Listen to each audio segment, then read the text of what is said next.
Good morning, duelists.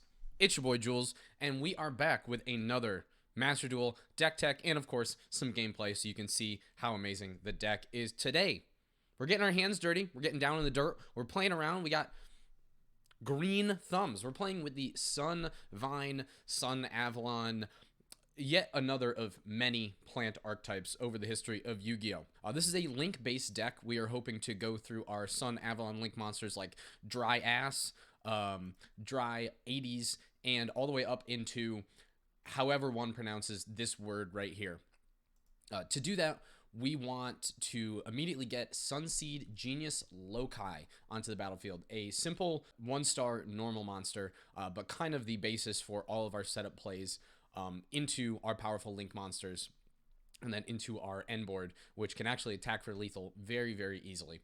So we're playing a bunch of ways to get Sunseed onto the battlefield. Obviously, we can just normal summon it. We also have 3 unexpected die, some painful decision, as well as this Where Arf Thou, in case we have one of our several other one-star monsters on the field.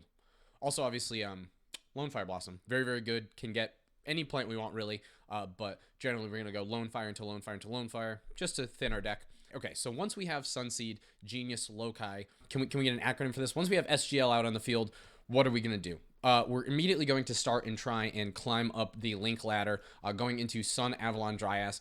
This is specifically if it's summoned with the SGL, we can get a Sunvine spell trap from our deck to our hand. Normally that is going to be our field spell, or not our field spell, sorry, our continuous spell, Sunvine Shrine. You have to discard a card and also have a link monster when you go to activate this. Once per turn during your main phase, you can summon back a level 4 lower plant monster, aka you get to get back a Sunseed Genius Loci. So this is great because now all of a sudden we get a free plant, and now we can continue to go up the link ladder. All right, so once we have our Dry Ass out, we have our Sunseed Genius Loci. Ideally, we have another card that we can special summon. Usually we want that to be a Sunseed Shadow.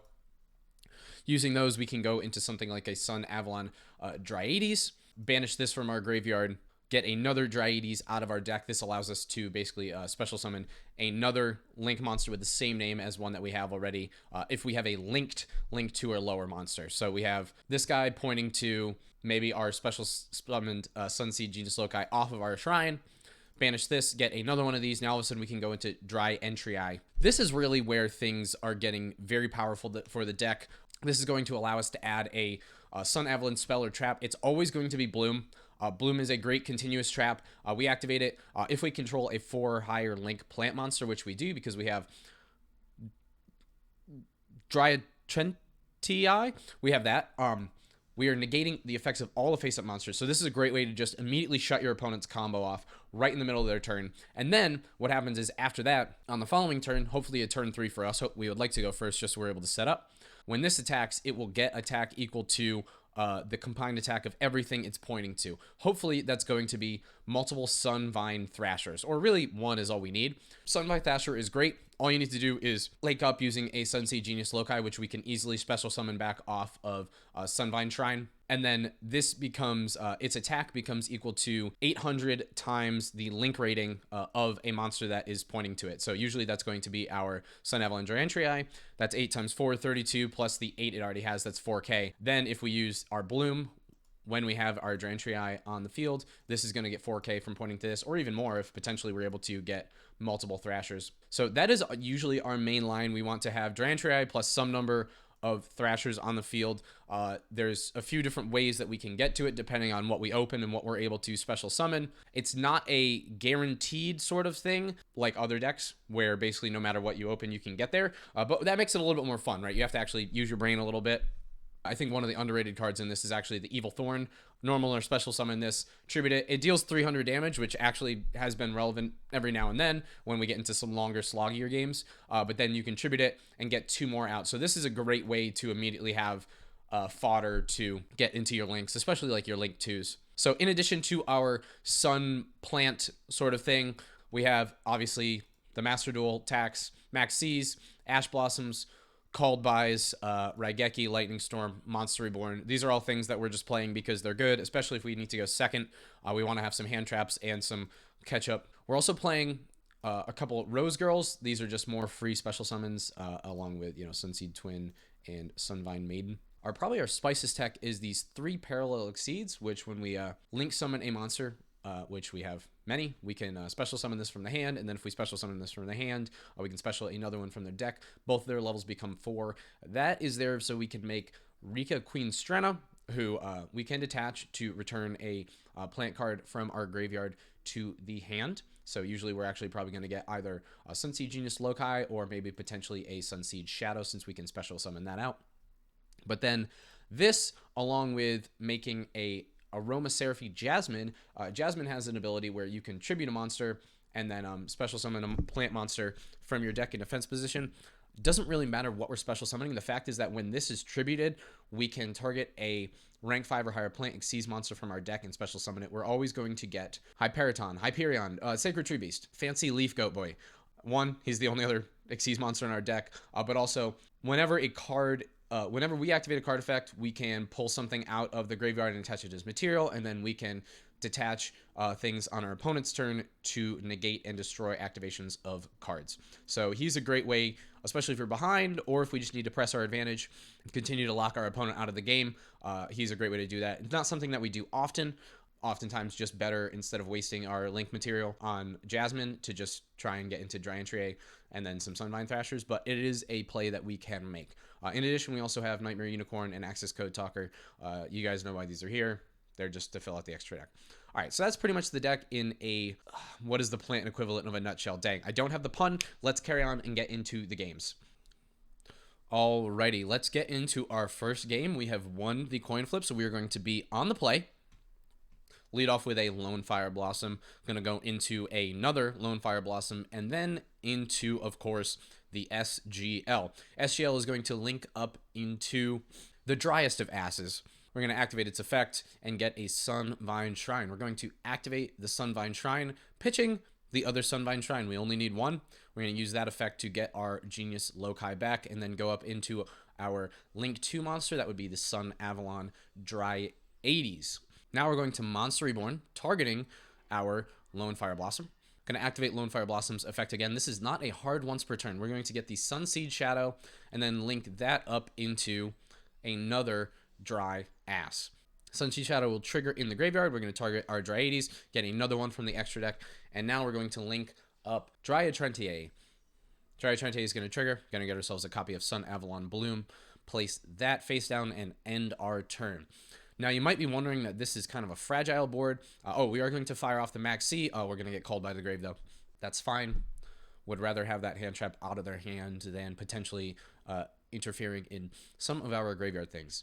Now, you might be wondering and thinking that this is a fragile board, but the Sunavalon Dryantria, all the Sunavalon Link monsters cannot actually be destroyed or targeted by battle. It allows our opponents to attack directly, but all of our monsters have triggers that when we take battle damage, we can actually gain that life back and then special summon a Sunavalon Link monster from the deck. Our opponent is doing the Dark Magician thing. We were able to negate with our Sunavalon Bloom trigger since we do have our Link 4 on the field. They're going to continue to spin their wheels, get some dark magical circles out, and go to the battle phase. They will attack us for a healthy amount of damage, but as you can see, we have triggered the Sunavalon Dryas. We now have our Sunvine Thrasher out, and the combo is assembled, and it has gained 4,000 attack by targeting our Link 4. We're going to draw. We have a Painful Decision. We'll trigger our Sunvine Shrine again to get that free SGL back onto the field, link that up into another Sunvine Thrasher. We are going to get Solemn Struck, though. Unfortunately, it's okay. Sunavalon Dryantria is going to tribute off our Link 1, our Dry Ass, to pop a card on the field. We're going to Painful Decision, get another Sunseed Genius Loci out onto the battlefield, get back another Sunavalon Dryas, and then attack over the Dark Magician Girl with the Sunvine Thrasher. Trigger our Bloom with our Dryantria to attack over the Dark Magician, and then attack in with the Apprentice Illusion Musician that we were able to steal with the Sunvine Thrasher's effect. Unfortunately, they are able to special summon back the Dark Magician, so we're just going to end our turn. Another Dark Magical Circle from our opponent, grabbing a third Dark Magical Circle. They set their Dark Magician to defense position, but unfortunately, I do not think it's going to be enough. We draw another Painful Decision for turn. We're going to tribute our Dryantria to pop that Eternal Soul, which then pops the Dark Magician due to reanimating it from that effect, and we're going to get in with their own Apprentice Illusion Magician, aka Dark Magician Girl, Part 2 Electric Boogaloo. Boom. As hopefully you're seeing, I didn't explain all of the effects that all of our Link monsters do because they all have several Link effects. But once you can get up to them, really the hard part is getting up to them. But once you have them all, they're very, very versatile. They can do a lot of things and fight through a lot of different boards. Another Dark Magician opponent, luckily they only were able to get the Dark Magician out and then play the Secret Village of the Spellcasters. We're going to Sunseed Genius Loci, Special Summon our Sunseed Shadow, link up into the Driest of Asses, and then link up into another Dry Ass, get up into our Dryades, trigger our Parallel Exceed, get a second Parallel Exceed, and go all the way up into Access Code Talker. Access Code Talker triggers, so we can pop that Secret Village of the Spellcasters, since that was nerfing all the spells in our hand, and our opponent says they've seen enough. Very nice. Sometimes you just got to access code for the win. We are on the play. We're going to lead off with an unexpected die, going for another Sunseed Genius Loci. Going to link that up into our Sun Avalon Dryas. I'll stop making the dry ass joke. Add a Sunvine Shrine to our hand. Activate Sunvine Shrine, pitching the Sunseed Genius Loci so that we can special summon it back. We'll go up into our link to the Dryades, and then normal summon our Lone Fire Blossom to go into a Sunseed Shadow. Link Sunseed Shadow up into a Dryas. Activate Sunseed Shadow in the graveyard to target our Dryades, get a second Dryades. Let me know if you've seen this before. We are going to go up into our Dry Entry A. I'm convinced that I've pronounced this name different every single time I've said it, and it's been several times already in this video. We are going to set, of course, the Sun Avalon Bloom, and we're good to pass the turn. All right, so luckily our opponent, despite having the Dark Magician buddy, is going to be playing Cyberse. We are going to Ash Blossom their Lady Debug. This thing looks like a Pokemon. They are going to activate the effect of Microcoder to go into Code Talker, triggering their Codec and their Microcoder in the graveyard. Our opponent continues to play a bunch of cards that I've never seen, but they have a field spell. They're buffing a bunch of things. I choose at this point to activate the Sun Avalon Bloom so that we can start to negate some of these effects and hopefully stop them along their combo lines. They have the Cyanite Mining, of course, a very powerful card. They got their backup Secretary, and they are going to link up into a Code Talker inverted. At this point, I don't know what these cards do. I don't have any hand traps. I'm just letting them sort of spin their wheels and hoping that nothing goes too wrong for us. Luckily, they don't have really that much in terms of attack power, and they decide to actually just pass the turn instead of attacking. All right, so we draw Evil Thorn for turn. We're going to fire off our Sunvine Shrine to get back that Sunseed Genius Loci back. We're going to get the Evil Thorn, tribute the Evil Thorn, deal 300, and get 2 more to our side of the field. We're going to link our Sunseed Genius Loci into a Sunvine Thrasher, which will quickly go up to 4,000 attack, actually over 4,000 attack with the effect of our opponent's field spell. Then we're going to link up our Evil Thorn into a Sun Avalon Dryas, link 2 of those into our Aromaseraphy Jasmine, and then tribute her to pop the field spell utilizing our Sun Avalon Giant Tray. I attack into the Code Talker, forgetting that it cannot be destroyed by battle while it is linked. So then I attack into the Code Talker inverted, activating Sun Avalon Bloom, and then attacking into the Code Talker with our Dryas to quickly summon another Sunvine Thrasher during the battle phase, and to quickly attack over for just nearly lethal. We are forced to pass back with no other options to us, although quite the impressive board. Our opponent activates Lady Debug, adding a Sea Archiver to hand, and decides that 4,000 beaters is just too much to handle. That is one of the very important aspects of the Dryas and the Dryades Link monsters. That's our Link 1 and our Link 2. When you are dealt battle or effect damage, you are able to special summon a Link monster from the deck. So even though they cannot be targeted for attacks, you can attack them into something, get a trigger, usually of a Thrasher, which is going to be pretty big, assuming you've got the Link 4, mid-battle phase to get an additional attack like I did there. I totally screwed up my sequencing. I probably could have actually attacked for lethal there, but as we saw, it didn't matter because we had a very impressive board. For this game, we rolled onto the play. Actually, very excellent opening hand with both Loci and Sunseed Shadow. I also believe we have not yet used we have not yet used our normal summon, and we're doing pretty standard plays in terms of linking up 1, then 2. Not the best placement. If I had placed the Sunseed Genius Loci over here, I could have activated Sunvine Shadow in the grave, but now that I've properly linked it with the Dryas, I can activate it now. Our opponent decides to Iris Sword Soul, because technically when you use Sunvine Shadow, the link monster you summons effects are negated. Unfortunately, this is not really going to do much. We have got our link 4, and this is one powerful shrub. Another thing is, our Dryantray cannot be destroyed by our opponent's card effects. So unfortunately, the Iris Sword Soul, which I should have read, does not do anything, because I did not realize that it triggered like that. But we are able to use our Dryantray to tribute our Dryas and just pop that off the field, preventing any other potential headaches in the future. Our opponent plays their Maiden of the Macabre, and we decide that we just want to fire off the Sunavalon Bloom, route any potential plays from them. As usual, if we are starting a turn with Shrine on the field, we're going to summon Genius Loci back, and it's pretty hard for us to lose from there, really, because now all of a sudden we have a free, basically, Sunvine Thrasher. We're going to continue to just add monsters to our field and thin our deck out by using Lone Fire Blossom and Evil Thorn. Going to go up into the almighty, powerful Thrasher.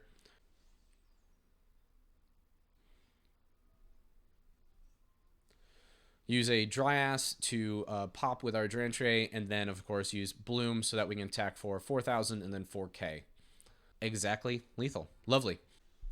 All right, so once again, we are on the play. We are incredibly fortunate in terms of our coin flips. We're going to lead with the Evil Thorn and then wear Arfthou so that we can get the Sunseed Genius Loci to our hand. Activate the Evil Thorn to get 2 from the deck. Link up into a Dryas. Now, the wonderful thing about where Arfthou is that if we do not normal summon the monster we add, we actually take damage, which is effect damage, and will trigger our Link 1 and Link 2, our Dryas and our Dryades. We pitch the Loci to the Sunvine Shrine that we can immediately special summon it back, and then we continue to link up into the Dryades. We're going to take that effect damage, like I said, and Dryades will trigger, allowing us to get a Sunvine Thrasher. Not as big as we would like, but still 2,400 is fairly substantial, and we have a reasonable board with a trap on a Called by the Grave on the foot. Our opponent is on Pendulums. They're on Performapals. They normal summon their Skull Crobat Joker to add a card to the hand, and then they're going to set their scales. They activate Bulba Barrier, which is an incredibly problematic card. We cannot destroy their things by battle, and you take no battle damage from attacks. They're going to attack in and destroy our Sunseed Genius Loci. Normally not a problem, although they are allowed to add something from the deck. They're going to attack our 2,400 and then get the boost and get a special summon of their Dissolver.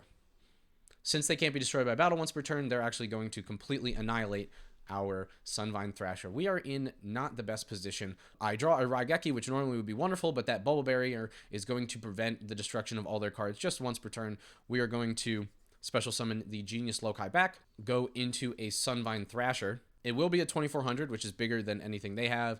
We are able to normal summon the Sunseed Twin, and of course special summon back the Genius Loci, another Dryas, and then go all the way up into our Dryantray. Unfortunately, it is at this point that I realize that I will not be able to activate the effect of the Sun Avalon Bloom until their turn, at which point the Bulba Barrier will be live again, so I decide to scoop them up. Could have probably played that a little bit better, attempted to attack over at least one of their monsters, but they did have a few combat tricks on the field, so it was not looking too good for us, unfortunately. That was our one loss, but like you can see, we have had an absolutely dominating performance with the little germinating boys who could. Quite successfully plowed some fertile ground and sowed our seeds. We are on the draw this time. Our opponent is on something. They decide to immediately tribute and deal 1,000 damage to us with their Fire Trooper, and then they set 4 and pass. I believe this is some sort of burn list. We shall see. Yes, of course, this is the burn list. They immediately decide to fire off the Secret Barrel, dealing a healthy 1,200 to us. We're going to Unexpected Die. If you can, you don't want to use your normal summon on the SGL, so we're going to Unexpected Die, of course, and then we will fire off the Wear Arfthou, getting the Sunseed Shadow. They have flipped up Skull Invitation, a card that I freaking love. I don't remember if the burn video came out before this one, but if not, stay tuned. If it has, you know I love Skull Invitation. We are a bit in a race against the clock, but I feel fairly confident that we will be able to OTK them on this turn 2. So we're going to continue to get up into the Dryas. We're actually able to immediately trigger, because we took effect damage from the Skull Invitation, we can gain that back and then summon a Sunvine Thrasher from our extra deck. We'll go up into the Dryades, activate Sunvine Shrine, Since we took effect damage now, we get another Sunvine Thrasher. They're going to fire off a Ring of Destruction on our larger Sunvine Thrasher, but little do they know we have a third, and that one is going to be the biggest when we are able to go into our Dry Entry. We'll add our Bloom to our hand, set the Bloom, activate the Sunvine Shrine, special summon back a Sunseed Genius Loci. This will be a healthy 4K since we have a Link 4. We will special summon the Evil Thorn, tribute the Evil Thorn, dealing 300 damage to them via Evil Thorn effect, get 2 back, link those off into a Aromatherapy Jasmine, and then we'll go straight to the battle phase, attack for 1600, 4K, and 1800. We were able to eke it out against the burn player, even though they had the all-powerful Skull Invitation when we were sending so many cards to our graveyard because we were linking so much, but we were able to eke it out with the sheer power of the Thrasher. And also, even though we did not activate the tributing effect of Aromatherapy Jasmine, she was necessary to get that extra 1800 damage so that we could deal lethal to our opponent in that one turn. So, very nice. My UR crafting points going to good work there. That was one that I was unsure of, but the cheekiness of the Rika and the Sacred Tree Beast was a little too nice to pass up. And it would be too boring if we just played Nightmare Phoenix and stuff, right? All right. Last game, we were on the play again. We Painful Decision, normal summon a Sunseed Genius Loci. We're able to special summon our Sunseed Shadow. Dry Ass. Triggering the Dry Ass, getting the Sunvine Shrine. We will activate the Sunvine Shrine, pitching the Sunvine Shrine. Once again, we only ever need one of those, so if you have one in your opening hand and you're able to add one off Dry Ass, usually just pitch the Sunvine Shrine. Link up into the Dry AEDs. Special summon back the Sunseed Genius Loci, the SGL, at link point, making sure so that we can activate the Shadow in the graveyard, getting a second Dry AEDs, and going up into our all-important Link 4. I apologize if things are getting a little redundant at this point, but these are the lines that you need to know if you're going to play the deck. They are the basis of the deck. All right, we've got a singular Sunvine Thrasher, we've got a Drench-Eye, we've got a Bloom, and we have a Sunvine Shrine. This is pretty much the ideal setup. Every now and then you can have a bit more happening, but this is really all you need. I'm just going to fire off the Sunavalon Bloom because our opponent decides they would like to just pass. I'm not really sure what they're on, but that's fine. We're about to deal a healthy amount of damage to them, and by healthy, I mean very unhealthy. It's going to be lethal. We're going to special summon a few things, just spin our wheels a little bit, just to make sure if we can draw off any hand traps or if they have any sort of battle fader effects, you know, anything like that. But with a healthy 12,000 damage staring them down, we're good to go. Not really sure what our opponent was on. Obviously, they could have potentially disrupted us at some point, but that was kind of a textbook case of how you want to play those lines out and the sort of end boards that you want to get to. All right, and we are back. We had a surprising amount of success with the little germinating boys who could. I say that we planted our crop and we had a very successful harvest. Hopefully in this video you've seen a number of the ways that the deck can succeed, kind of the end boards you want to get to, and the multitude of lines that you want to go through to get to those end boards. Fairly resilient, very capable of OTKing. You know, when you have multiple 4,000 beat sticks that can attack even over and through things, it's hard to lose. A few of the things I did not get to show off, the Rose Girl, the Sunvine Maiden, and the Sunseed Twin, really, all of these are cards that arguably could be swapped out, and if we wanted to not be so cheeky and go for strictly a Sun Avalon, we could take out the Parallel Exceeds and the Aromatherapy Jasmine, Rika, and Sacred Tree Beast as well, and just add in things like, you know, Saryuja and Union Carrier and, you know, all the good Lake monsters, Nightmare Phoenix and such. And we could take out some of the other cheekier cards for if you wanted to spend ultra rares, things like Rescue Rabbit and such, or just more hand traps. So I'm very much enjoying the deck. I hope you did too. And this is your boy Jules. See you in the next one.